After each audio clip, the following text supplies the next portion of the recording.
Devin Brown has one job when the Buckeyes play Missouri in the Cotton Bowl. You are Locked On Buckeyes, your daily podcast on the Ohio State Buckeyes. Part of the Locked On Podcast Network, your team every day. I'm still not used to the early signing period in recruiting and bowl prep colliding at the same time. Ohio State adjusted to this part of the calendar, and I'm going to have to adjust as well. Welcome in, Buckeye fans, to a Tuesday edition of Locked On Buckeyes here on Tuesday, December 19th in the year 2023. I'm your host, Jay Stevens, also the host of the Jay Stevens Podcast, and I want to thank you, all of you, for making Locked On Buckeyes your first listen or even first watch of every single day. The Buckeyes will be on the field inside AT&T Stadium before you know it. Yes, I am like you. I wish it happened today, but that's not exactly how the cookie crumbled for the Buckeyes bowl game in 2023. But this bowl game is unlike really many bowl games we have watched. The Buckeyes have a new QB1. Kyle McCord is gone, transferred to Syracuse. In comes Devin Brown. The backup quarterback is thrust into the QB1 spot. And when it comes to Devin Brown in this game against Missouri, he has one job. Stay within the confines of the playbook and just do the things that you're asked to do every play to move the ball down the field. No, I am not sitting here saying he needs to be some Superman, some hero. Go out there and play like Michael Vick. I am not saying that. But when you know you have a guy out there, Ryan Day, Corey Dennis, Brian Hartline, don't matter what offensive coach it is, you know you got a guy out there that has very little experience, has zero starts under his belt. You want to go out there and play a very good brand of football and coach a really good brand of football, and you're playing a team in Missouri that is really good. Yes, I know Missouri Tigers. It does not hit you like LSU does or Auburn does or Alabama does or Florida State or Florida or Miami or whoever it might be, or USC or UCLA or Oregon. Missouri doesn't hit you like that. When you hear Missouri's name, you don't think really good football team. But that's exactly what they have. And so Devin Brown, simply, once again, I said it earlier, I'll say it again, stay within the confines of the playbook. Don't try to do anything that's outside of what you are as a football player. Don't try to reinvent the wheel or show off some skill set that you've never showed off before, but all of a sudden, this is a stage to do that. It's a big stage, a grand stage. I understand that. But I don't think Ryan Day is going to ask Devin Brown to do some Michael Vick type play on the football field. Why am I saying Michael Vick? His name popped into my head, and he was a dog at Virginia Tech. He was a dog in the NFL until, of course, the dog fighting got in the way of him having a more successful and longer of a football career. Don't do that, man. Just stay within yourself. Now, there is the belief of the players around Devin Brown that he can do some things that Kyle McCord can't do. The players have seen some things from him. The coaches have seen some things from him. So if we see more runs from Devin Brown than Kyle McCord, that might be expected. Why? Ryan Day literally had a package made up for Devin Brown to utilize his legs in short yardage situations. I said it on the show. I'll say it again. I don't think that was the wisest way to utilize a roster in short yardage situations when you have Mayan Williams when he was healthy. Put him out there in short yardage. Chip Trayanum when he was healthy. I mean, even sometimes a little misdirection with Abuka or Xavier Johnson may have been more successful and utilized better than bringing in Devin Brown for short yardage situations. But I think we have seen from Ryan Day, he might think that Devin Brown, and I think he does believe Devin Brown being a guy that can utilize his legs on the field is a great way to help the offense be everything the offense can be in 2023. I firmly believe that. But I also believe when it comes to Devin Brown, dude, it's your first start. Don't try to do anything new. Stick within what you do. Stick within that playbook and let everybody else around you go off. Now, the thought is right now by me, the guy behind Devin Brown In the backfield, it's going to be Travion Henderson. So you know Henderson can do some things when he gets loose, when he gets to the hole. If we see Henderson like he played against Wisconsin and others down the stretch before playing Michigan, hey, that might be a great way for Devin Brown to, in his head, say, I don't need to do anything extra. I just got to stay within what I can do and what I'm asked to do as a quarterback. Who's on the outside?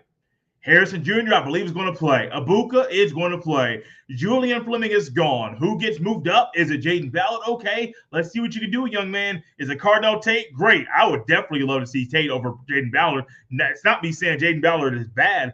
That's just me saying Cardinal Tate is that good. Is it Brandon Ennis? Okay, cool. I'm cool with that as well. Is it Xavier Johnson? I think Xavier Johnson's the easy route and the most expected route for a guy to be thrust up and pulled into the starting role with Fleming being gone. That's my first thought, but I just still will tell you this. I don't believe that is the wisest decision when it comes to playing the best receivers on the football field. Yes, Xavier Johnson is a good football player. Do I believe he is the best or the third best receiver on Ohio State's roster? Absolutely not. Which goes into why I think younger guys should actually play over Xavier Johnson in the football field. However, he is wearing the Blanco jersey this year, so I firmly expect Ryan Day to say, hey, Fleming's gone, Johnson, you're starting.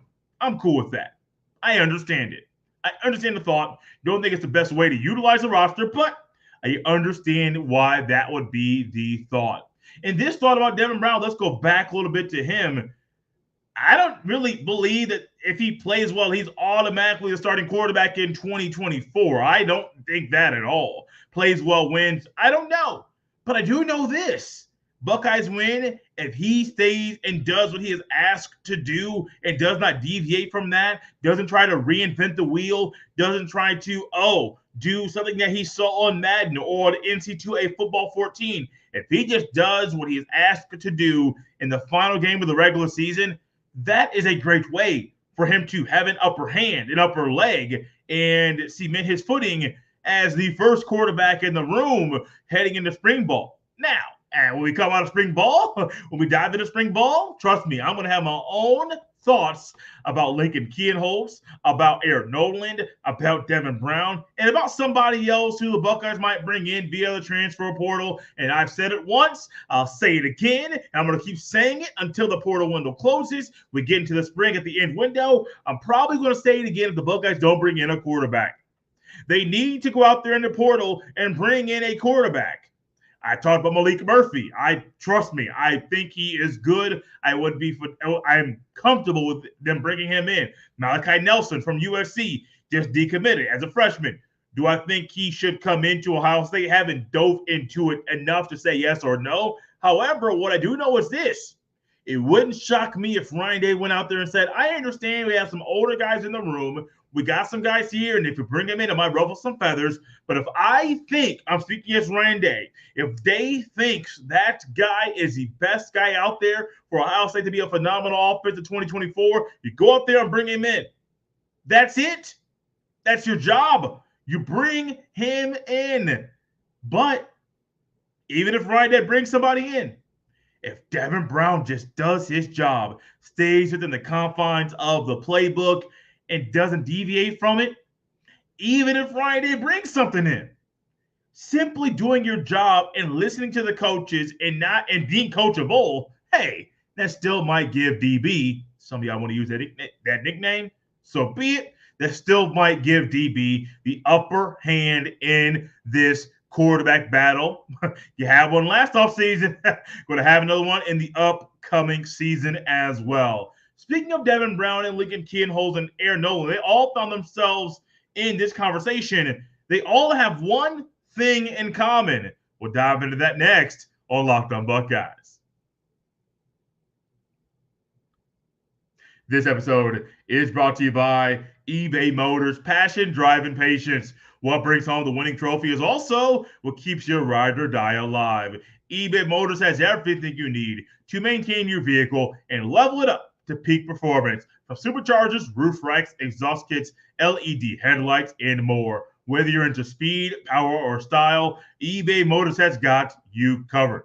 With over 122 million parts for your number one ride or die, you'll always find exactly what you're looking for. And with eBay Guaranteed Fit, your part is guaranteed to fit your ride every time or your money back, because with eBay Motors, you're burning rubber, not cash. With all the parts you need at the prices you want, it's easy to turn your car into the MVP and bring home that win. Keep your ride or die alive at ebaymotors.com. Eligible items only. Exclusions apply. eBay Guaranteed Fit. Only available to U.S. customers.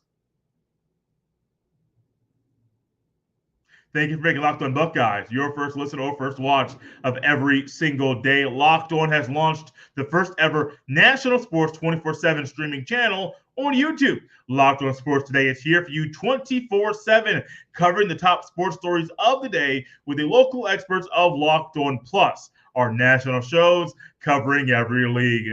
Go to Locked On Sports Today on YouTube and subscribe to the first ever national sports 24/7 streaming channel found only at the Locked On Podcast Network, your team every day.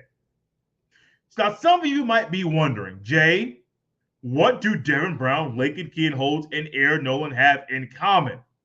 You're thinking, well, there's two guys that are currently at Ohio State. One guy who has said he'll be at Ohio State in January. But when I think about all three, what do they have in common? Their verbal or even written commitments to play football at Ohio State? No, because at the time of this recording, Aaron Nolan has not signed.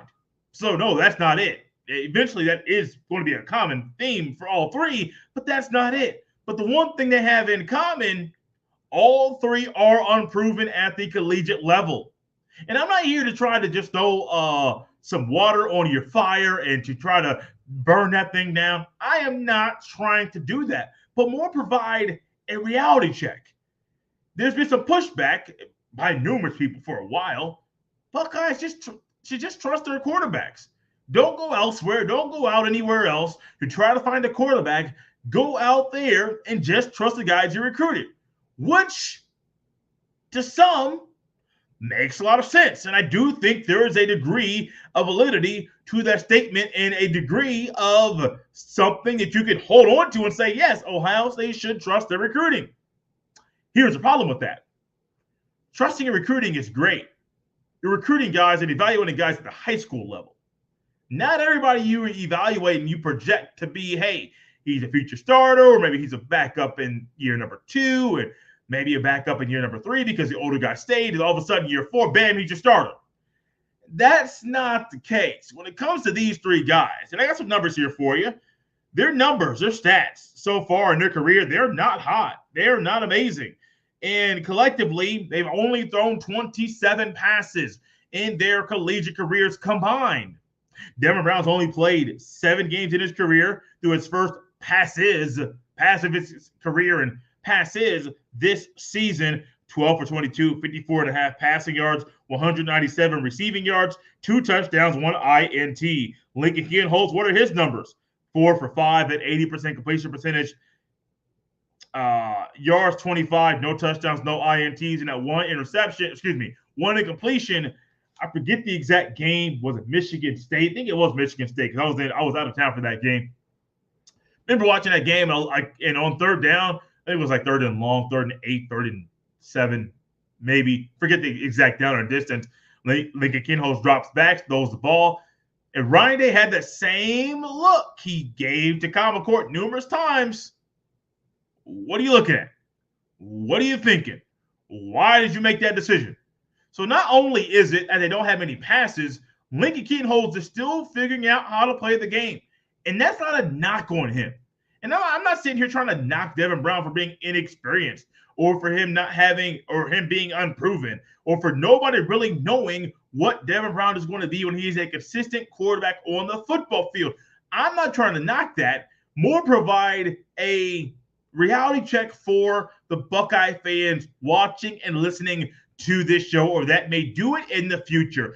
Think about this. Let's flash back to the 2014 college football season. Buckeyes go into the season with Braxton Miller as a quarterback, literally one of the most electrifying and electric Ohio State quarterbacks I have ever seen, maybe the most. I don't know, because Torrey Smith was good. I think Braxton Miller was better than Terrell Pryor, but Pryor was good as well. So I don't know exactly where Braxton Miller stands as far as the hierarchy and the pecking order of the greats of the greats of the greats at Ohio State quarterbacks. I know he's in the running. I know he's better than Kyle McCord. But I don't know exactly where he stands. But I do know this. Going into that season, Braxton Miller was a QB. What did you have? He gets injured. What do you have next? The backup of JT Barrett plays phenomenal in that season. One loss to Virginia Tech in that year. He also gets hurt. Game number 12 against Michigan. Who steps up? The third string quarterback, Cardell Jones. 59-0 against Wisconsin. Comes back a month later, beats Alabama in the Sugar Bowl. What happens about 8 to 10 days later? What happens? Beats Oregon in the Natty. And what do you have? A third-string quarterback who starts in the national championship game, wins that game. Buckeyes win the Natty. What do we know about JT Barrett and Cardell Jones in that moment? When JT Barrett was thrust into the limelight and the QB1 role, what do we know? Not much about him at the college level. Why? Because Braxton Miller was a dog, and when he's healthy, he's on the field. What did we learn about Cardell Jones? What do we know about him before he got thrust into the QB1 role? He was unproven. There was a reason why he was a third-string quarterback, and it's not saying a knock on him.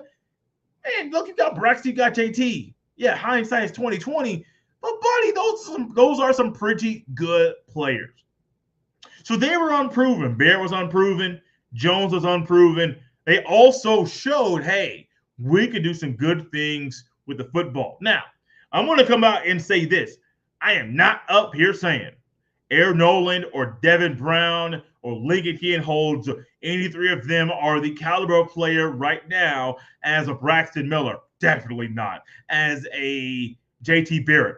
Definitely not. As a Cardell Jones. Don't know why. We don't have enough data, don't have enough film on them at the collegiate level to say yes, they're better definitively over X, Y, or Z quarterback. And no, it's not a knock on them, just a reality check, which is why I caution anybody out there that says so-and-so is going to be QB1 next year. Based on what? Amongst these three guys, we don't have enough data to make those statements. Now, you say, well, I believe Kienholz is going to win the job. Why? He was a dog in high school, 3-sport athlete, all-state, I do believe, in multiple sports. What else do we know about Lincoln Kienholz? He is a phenomenal guy. He's athletic, but he's also raw. He's still learning the game. What do we know about Aaron Noland? Because I don't really clap back or comment to all the comments, but I see a lot of them. Aaron Noland. What do we know about Aaron Noland? Well, junior year was phenomenal. Undefeated in high school. I think he had over 4,000 passing yards, maybe close to 5, actually. His numbers were stupid that year. Not many interceptions, a lot of passing touchdowns. Didn't really run the ball that much. Great. Okay, cool. What do we know about him this year? I think less than 2,500 passing yards. Had 3 turnovers in the final game of his high school career. Did not win state. A really good guy, don't get me wrong. Really, really good quarterback. But there were some things that happened in his senior year that didn't happen in his junior year, and it just might be football and the nature of the beast running its course. I don't know what's next for Aaron Noland or Devin Brown or Lincoln Kienholz, but I do know this. They are unproven. We don't know what to expect from them when they're on the football field at the college level. And that's not a bad thing. Just got to wait and see what they do on the field at the college level for making any definitive statements. Hey, that guy's QB1 next year, or that guy is now. Devin Brown has a platform, the Cotton Bowl at AT&T Stadium, to show everybody, hey, I may not have the job on now, but I know what it's going to take to win the job in the offseason. Speaking of the offseason, we have reached the point of the off-season in quotation marks that we're on the eve of the early signing period. What should we expect when this period begins tomorrow? We'll dive into that next on Locked On Buckeyes.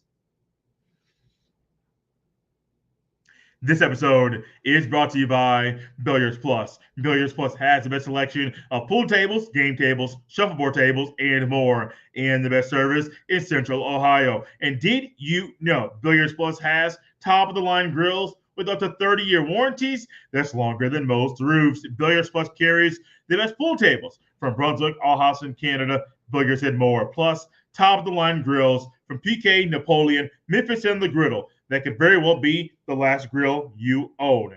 The perfect gift for any occasion is in stock at Billiards Plus. Go big with an awesome pool table or shuffleboard table, or a little more modest with a dartboard or poker table. No matter the season, Billiards Plus has you covered for all your indoor and outdoor entertainment needs. And the people at Billiards Plus are the best part of the experience. Kenny, Sarah, and the whole staff will take amazing care of you. Billiards Plus, visit their showroom on Dublin Center Drive in Dublin.